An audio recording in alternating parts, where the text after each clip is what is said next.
The story of Hosea and Gomer is about a woman that betrayed her husband but was reunited through God's unconditional love.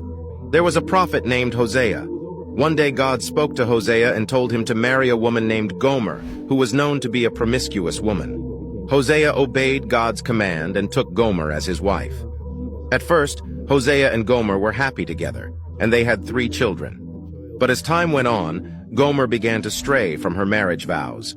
She would sneak out to be with other men and engage in all sorts of sinful behavior. Despite Gomer's unfaithfulness, Hosea remained faithful to her and continued to love her deeply. He would try to convince her to return to him, but she would always leave again. This went on for years, and Hosea felt the pain of betrayal and heartbreak. But then one day, Hosea heard from God again. This time, God instructed him to go and find Gomer and to bring her back home.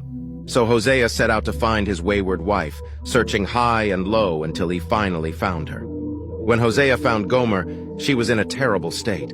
She had been abandoned by the other men she had been with and was living in a state of poverty and desperation.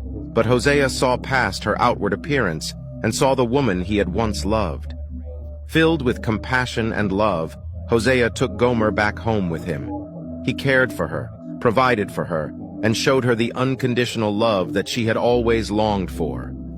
Over time, Gomer's heart was changed, and she became a faithful wife to Hosea once again.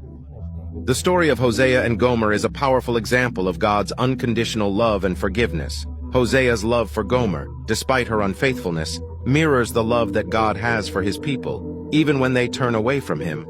This is the end of this episode. Follow for more.